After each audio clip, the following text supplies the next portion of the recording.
எசேக்கியேல் 7ஆம் அதிகாரம் 17ஆம் வசனம். எல்லா கைகளும் சலித்து எல்லா முழங்கால்களும் தண்ணீரைப் போல தத்தளிக்கும். எல்லா முழங்கால்களும் தண்ணீரைப் போல தத்தளிக்கும். முழங்கால் எப்படி தத்தளிக்கும் அப்படின்னா, இடுப்புலையும் முழங்கால்லையும் தான் பலம் இருக்கு. உடலினுடைய பலம் இடுப்புலையும் முழங்கால்லையும் தான் இருக்கு. இடுப்பு பலவீனப்பட்டாலோ முழங்கால் பலவீனப்பட்டாவோ நிற்கிறதோ நடக்கிறதோ கஷ்டம். முழங்கால்கள் தத்தளிக்கும் என்றால் ஒரு பெரிய பலவீனம், திடீரென்று ஒரு பலவீனம் வந்து தாக்கும் என்பது போல அதுக்கு அர்த்தம் ஏற்படுகிறது.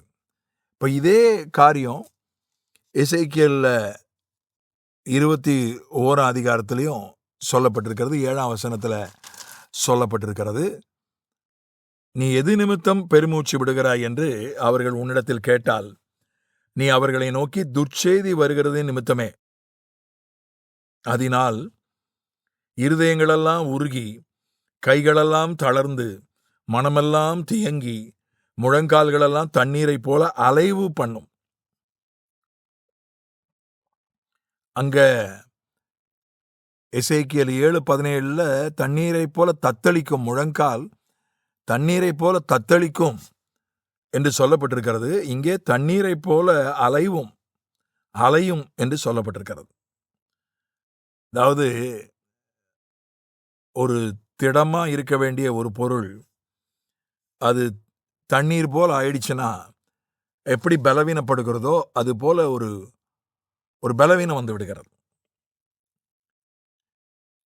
இது 21ஆம் அதிகாரத்தில் என்ன சூழ்நிலை சொல்லப்பட்டிருக்கிறது? துர்ச்செய்தி வருகிறது நிமித்தமே. எப்பவுமே துர்ச்செய்தியை கேட்டு கேட்டு கேட்டு கேட்டு ஆயிரக்கணக்கான விமானம் பத்திரமா போய் சேர்ந்திருக்கும். ஒரு விமானம் மட்டும் விபத்து சந்திச்சிருக்கும். அந்த செய்தி தான் மீடியாவில் வரும். இத்தனை ஆயிரம் விமானம் பத்திரமா போய் சேர்ந்தது வருமா? வராது. ஏன்னா அதை சொல்லணும்னு அவசியம் இல்லை. அதே மாதிரி நல்ல செய்திகளும் மீடியாவில் வருது, இல்லாமல் இல்லை. ஒரு திருமண செய்தி வருது, ஒரு குழந்தை பிறந்த பிரபலங்களுக்கு குழந்தை பிறந்தால் செய்தி வருகிறது, பிரபலங்களுக்கு திருமணமானால் செய்தி வருகிறது. அதெல்லாம் வருது, இல்லாமல் இல்லை. நல்ல அரசினுடைய திட்டங்கள் பற்றிய செய்தியெல்லாம் வருது. ஆனால் அதையெல்லாம் நிறைய பேர் படிக்கிறது இல்லை. அதாவது ஒரு நிருபரிடத்தில் பேசிகிட்டு இருந்தேன். அவர் சொன்னார், மாலை நேர பத்திரிக்கை அதில் கிரைம் செய்தி தான் அதிகமாக வரும். விபத்து செய்தி, கிரைம் செய்தி, அரசியல் செய்தி. அரசியல் கூட எது இவன் அவனை திட்டுறது, அவன் இவனை திட்டுறது. இதுதான் மாலை பத்திரிகைகளில் வரும் அப்படின்னு ஒரு பத்திரிகை நிருபர் சொன்னார். அதனால ஒரு துர்ச்செய்தி மீடியாவில் நிறைய துர்ச்செய்திகள் தான் வருகிறது. அப்போ அதை கேட்டு கேட்டு கேட்டு அது நம்மை அறியாமலேயே நம்மை பலவீனப்படுத்துகிறது. நம்முடைய மனதை, மனோபலத்தை, திடத்தை, நம்முடைய தன்னம்பிக்கையை அது பலவீனப்படுத்து, நம்மை அறியாமலேயே பலவீனப்படுத்துகிறது. ஆகவேதான் வசனத்தை படிக்கணுன்றது. அதாவது இதை சாப்பிட்டா அப்படி ஆயிரும். நான் ஒரு ஹிந்து ஆங்கில நாளிதழில் ஞாயிற்றுக்கிழமை ஒரு கட்டுரை படித்தேன். அதாவது சிலர் இப்போ நம்மளை சாப்பிடவே விட மாட்டாங்க. இதை சாப்பிட்டா அது வந்துடும், அதை சாப்பிட்டா இது வந்துடும், எதை சாப்பிட்டாலும் அதில் ஏதாவது ஒன்று வந்துடும், அதில் ஏதாவது பாதிப்புன்னு நம்மளை சாப்பிடவே விட மாட்டாங்க என்பது போல் அது கோபத்தோடையும் வேடிக்கையாகவும் ஒரு கட்டுரை ஆங்கிலத்தில் நான் படித்தேன். எனக்கு ஏனென்றால் அது மாதிரி நிறைய நெகட்டிவ் இன்ஃபர்மேஷன்ஸ், அதாவது ஒரு எதிர்மறையான தகவல்கள் நிறைய இருக்கு. மீடியாவில் மட்டும் இல்லை, மனிதர்கள் பேசினாலே அப்படி தானே பேசுகிறாங்க. நான் சிறுவனாக இருந்தபோது தனியாக ஆட்டோவில் ஏறுறதுக்கு எனக்கு பயமாக இருக்கும். சென்னையில் ஆட்டோக்காரங்கனாலே அப்போ ஒரு அபிப்பிராயம் இருந்துச்சு. அவங்க பேசுறது ஒரு வாடகை, இறங்கும்போது வேற ஒரு வாடகை கூடுதலாக கேட்டு பிரச்சனை பண்ணுவாங்க, மீட்டருக்கு மேலே அதிகம் கேட்டு பிரச்சனை பண்ணுவாங்கன்னு ஒரு பொதுவான அபிப்பிராயம்.